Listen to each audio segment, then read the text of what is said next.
তো ঘটনাটা আপনাদের কাছে শেয়ার করি। আসলে আমি নিজেও পার্সোনালি ভূত বিশ্বাস করি না, কিন্তু আমাদের যে বদ জিন বা খারাপ জিন এবং এই খারাপ জিনের যে প্রভাব এবং এই প্রভাবের কারণে অনেক মানুষের কিন্তু পরিবার নষ্ট হয়ে গেছে, অনেক মানুষের জীবন নষ্ট হয়ে গেছে। তো এগুলো কিন্তু বিশ্বাস করার মতন, কারণ এরকম ঘটনা কম বেশি প্রত্যেক মানুষের লাইফেই কিন্তু টুকটাক ঘটেছে। আর এই ঘটনাটা হয়েছে 2013-14 সালের দিকে। তখন আমার এক রিলেটিভ ছিল, তিনি মারা গিয়েছেন, ক্যান্সারের রোগে মারা গিয়েছেন। এখন যে রকমের ক্যান্সার রোগটা অনেকটা মানে ভালো চিকিৎসা পাওয়া যায়, তখন কিন্তু এরকম ভালো চিকিৎসাটা পাওয়া যেত না। এবং তারই ধারাবাহিকতায় যখন আমি সেই খালাবাড়ি গিয়েছিলাম, তখন আমার ওই খালার মুখ থেকে আমি ঘটনাটা শুনেছি এবং তখন আমার সাথে আমার আম্মুও ছিল। তো ঘটনাটা শোনার পরে আমি মানে সন্ধ্যার পরে আর বাইরে বের হতে পারিনি, এরকম একটা ব্যাপার ছিল। কারণ জিনিসটা আমার কাছে এখনো আমার ওই স্টোরিটা মনে পড়লে আমি অনেক মানে ভয় লাগে আমার। তো ঘটনাটা আপনাদেরকে বলি, যেটা হচ্ছে যে আমার যে খালু, তিনি একটা মানে ক্যান্সার বাহিত রোগের কারণে, ব্লাড ক্যান্সারের কারণে তিনি দীর্ঘদিন যাবৎ অসুস্থ ছিল এবং তার তিনটি সন্তান ছিল। তো স্বাভাবিকভাবে তার সন্তানরা তখন পড়ালেখা করতো এবং তিনি কিন্তু ওই পরিবারের মানে মেইন যে কর্তা সেই হিসেবে ছিল। এবং যখন তার এই রোগটা ধরা পড়ে, তখন তার চিকিৎসার জন্য বিভিন্ন জায়গায় যাওয়া লাগে। কিন্তু তার বাবা কিন্তু ছিলেন একজন ওঝা এবং তার অনেক জায়গা জমি ছিল, সে কৃষিকাজও করতেন এবং তার অনেক ব্যবসা বাণিজ্য ছিল, মানে আমার যে খালু তার বাবা। তো ঘটনাটা মূলত ঘটেছে এরকমের যে আমার ওই খালু যখন অসুস্থ ছিল, তখন আমার খালারে অনেক বাজে বাজে স্বপ্ন দেখাইতো। ওই যে গ্রামে কিছু স্বপ্ন দেখায় না, যে ঝুল নারিকেল স্বপ্নের মধ্যে এসে সাদে যে কোনটা নেবে, যেহেতু তার তিনটে সন্তান ছিল। কিন্তু তার ছোট সন্তানটা তখন একদমই ছোট ছিল, 5-6 মাস বয়স ছিল। তো ওই স্বপ্নটা আসতো তার বড় ছেলে এবং মেজো ছেলেকে নিয়েই, এবং সে বলতো যে আমি কোনোটাই দেবো না। তখন স্বপ্নে বলতো যে তাহলে তো স্বামীকে নিয়ে যাবো। তো এই কথা এরকম স্বপ্ন প্রায় সময় দেখতো, মানে মাসের মধ্যে 5 বা 6 বার এরকম স্বপ্ন দেখতো। তো মূলত ওই জায়গাটায় মানে ওই এলাকাটায় 85% ছিল হচ্ছে হিন্দু এবং 15% ছিল মুসলমান। এখন ঘটনাটা হচ্ছে যে ওখানে আমার খালু যখন অসুস্থ ছিল, তার আগে তারা মোটামুটি বাড়ির কাজ কমপ্লিট করে ফেলেছে, শুধু উপরে প্লাস্টার দিতে পারে না আর জানলাগুলো লাগাতে পারে না। তো গরমের দিন স্বাভাবিক, তখন গ্রামে কারেন্ট ছিল না, সেজন্য কিন্তু খালু বারান্দায় সইতো আর খালামুনি তার সন্তানদের নিয়ে ভিতরের রুমে সইতো। তো হঠাৎ করে একদিন রাত্র 1টা থেকে 2টা, এটা কিন্তু আমি আমার খালার মুখ থেকে যেভাবে শুনেছি আমি সেইভাবেই আপনাদেরকে বর্ণনা দিচ্ছি। হঠাৎ করে আমার খালাম্মা শুনতে পাচ্ছে যে বারান্দায় অনেক গোংরানি শব্দ। তো শব্দ শুনে স্বাভাবিকভাবে সে এবং তার বড় ছেলে মেয়েদের ছেলে দৌড়ে সামনে গেল, গিয়ে দেখলো যে খাটের যে পয়া, সে পয়া ধরে আছে আর জানলা থেকে আমার খালুকে টানতেছে। তো একটা পর্যায়ে মানে খালাম্মা এবং আমার খালতো ভাইরা যখন তার খালুর হাত ধরে টানতেছিল যে যেন তাকে বাইরে না যেতে পারে, কিন্তু বাইরে যে কি ছিল তারা অন্ধকারের কারণে দেখতে পাচ্ছিল না। তো এরকম দস্তাদস্তির এক পর্যায়ে তারা জিনিসটা ছেড়ে দিয়েছে।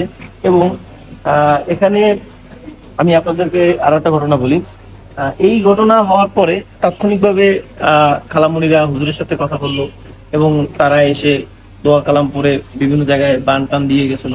কিন্তু যে কোনো একটা কারণে এই বানটা ছুটে গিয়েছিল এবং তাদের যে পাশের বাসার একটা জায়গা, মানে ওই মানে 2 ঘরের মাঝখানের যে দোঘরা বলে যেটাকে, ওই জায়গাটায় হুজুর বললো যে ওই জায়গাটা থেকে একটা দিন যাওয়া আসা করে ওই জায়গাটা খুলে দিতে হবে, কারণ নাইলে বাড়ির মধ্যে অনেক সমস্যা হবে। কারণ চারো সাইড যদি আটকাই দিই তাহলে ওদের যাতায়াতের পথ থাকে না, কারণ ওই কোণার থেকে একটা খালপাড় আছে, খালপাড় থেকে অপোজিট সাইডে আরেকটা এলাকায় যাওয়া যায়।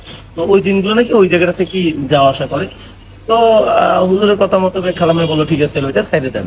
তো ওইটা সাইডে দেওয়া ছিল। তো ঢাকা চাকরি করতে একটা ছেলে পাশের বাড়ির, ও একদিন রাত্রবেলা 1টার দিকে ফোনে কথা বলতে বলতে ওই জায়গাটায় গিয়ে দাঁড়িয়ে প্রসাব করতেছিল।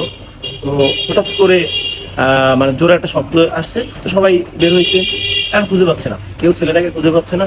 অনেক খোঁজাখুঁজির পরে 3-4টা পর্যন্ত খুঁজলো, কেউ পাইল না। কিন্তু পরের দিন সকালবেলা দেখা গেল যে পাশে একটা বড় পুকুর ছিল, পুকুরের পেরির ভিতরে তার লাশটা। তো স্বাভাবিকভাবে সবাই আতঙ্কিত হয়ে গেল যে কি ঘটেছিল। পরে হুজুরকে যখন ডাইকে এনে বলা হলো, তখন বললো যে জিনটা যখন এই দোঘরের মাঝখান দিয়ে যাচ্ছিল তখনও দাঁড়িয়ে দাঁড়িয়ে প্রস্রাব করতেছিল, আর সিগারেট ছিল। তো সিগারেটটা খাইয়ে ফালাইয়েই প্রস্রাব যখন দাঁড়াই দাঁড়াই করতেছিল, তখনই ওদের মধ্যে একটা সংঘর্ষ আসে। এবং এক প্রকারের আইসিয়া জিনে প্রথমে মানে ওকে সরতেও নাকি বলছে, কিন্তু ও সরে নাই। ঠিক আছে, ও ভাবছে কি নাকি সরে নাই। এক পর্যায়ে ওকে এরকম একটা জিনিস করছে, মানে ওকে মেরে ফেলছে। এটা মানে হুজুরের মুখ থেকে শুনছে। এরকমের ওই বাড়ির মধ্যে প্রতিনিয়তই টুকটাক ঝামেলা চলতে থাকলো। একদিন হলো যে আমার যে খালু, তিনি রাত্রবেলা প্রস্রাব করতে বের হয়েছে, এবং প্রস্রাব করতে বের হয়ে তার যে বাবা, তার বাবার কবর ছিল কিন্তু মেইন রাস্তার পারে, আর মানে রাস্তার পারে, আর বাড়ি থেকে রাস্তা ধরেন আপনার 60 মিটার বা 70 মিটার দূরে হবে এইরকমের। তো হঠাৎ একদিন খালু প্রস্রাব করতে বের হয়ে হাঁটতে শুরু করছে, মানে এটা খালুর মুখ থেকে পরে আবার খালাম্মায় শুনছে। হাঁটতে শুরু করছে, হাঁটার এক পর্যায়ে গিয়ে মানে যখন ফজর আজান দেবে ফজর আজানের 10-15 মিনিট আগে মুয়াজ্জিন সাহেব যাচ্ছিল, এর মধ্যে আমার খালুকে দেখে সে জোরে ডাক দিল, ভাই আপনি ময়লা পানির মধ্যে হাঁটতেছেন কেন? এর মধ্যে সে তার জ্ঞান ফেললো। তো সে যে জায়গায় বসে তার জ্ঞানটা ফিরলো, সেই জায়গা থেকে সামনের যে কবর, সেই কবরের দূরত্ব ছিল মাত্র 3 থেকে 4 হাত, মাত্র 3 থেকে 4 হাত ছিল কবরের দূরত্ব। তো তখন এলাকাটা আলোড়ন সৃষ্টি হয়ে গেল, যে সবাই ভাবছিল যে খালুর বাবা তাকে তার কবরে সন্তানকে টানতে চাচ্ছে বা নিতে চাচ্ছে, এরকম একটা আলোড়ন সৃষ্টি হয়ে গেল এলাকায়। তো আমি আমার খালাতো ভাইদের মুখ থেকে অনেক কিছু শুনেছি, যেমন তারা বলেছে যে তাদের বাড়ি থেকে বাজারটা অনেকটা দূরে, ধরেন আপনার 4-5 কিলোমিটার। তো 2 কিলোর মতন হাইটে যদি মেন রাস্তা ওঠে, ওইখান থেকে ভ্যানে মনে করেন আরো 3 কিলোমিটার মেন যে বাজার সেইখানে যাইতে লাগে। তো খালাতো ভাই একদিন রাত্রবেলা আসতেছে, তখন দেখে যে মানে অনেকগুলো ঘোড়া রাস্তায়, তারে মানে এক প্রকারে ঘিরেই ধরছে। আমি বললাম ভাই ঘোড়া দেখছেন তো, এটা অস্বাভাবিক কি? তো সে বললো যে আমাদের 2-4 গ্রামে কোনো ঘোড়া নাই, ঠিক আছে, আমাদের ঘোড়ার খেলা দেখতে হয় খুলনা গিয়া, বা খুলনা থেকে লোক আসলে ঘোড়া নিয়ে তখন বিভিন্ন মেলায় টেলা দেখায়, আর তাদের 2-4-5 গ্রামে আশেপাশে ঘোড়া নাই। তো এইরকমের মানে হাজারো কাহিনী আছে। আপাতত বাড়িটা পরিত্যক্ত অবস্থায় আছে। খালু মারা যাওয়ার পরে খালামণিরা বাজারে আলাদা বাসা নিয়ে এখন তার সন্তানদের নিয়ে থাকছেন, এবং তার বড় ছেলে ও মেজো ছেলে আপাতত দুজন 2 জায়গায় আছে, তারা বাড়িতে নাই। এবং ওখানের জায়গা জমি মানে যে ওখানে জায়গা জমি যে ভোগ করবে বা ওখানে গিয়ে যে থাকবে, সেরকম পরিস্থিতি নাই। আর এখানে এই স্টোরিগুলো, এরকম ছোট ছোট ঘটনা আরো অনেক আছে। মনে করেন আপনার যদি কখনো সময় হয়, আর যেই পেজে আপনারা ভিডিওটা দেখছেন, আমি তাকে নিয়ে ইনশাল্লাহ একদিন ওখানে যাব, এবং আমরা 1 দিন বা 2 দিন স্টে করে লাইভ ভিডিওতে আপনাদেরকে প্রত্যেকটা জায়গা দেখাবো।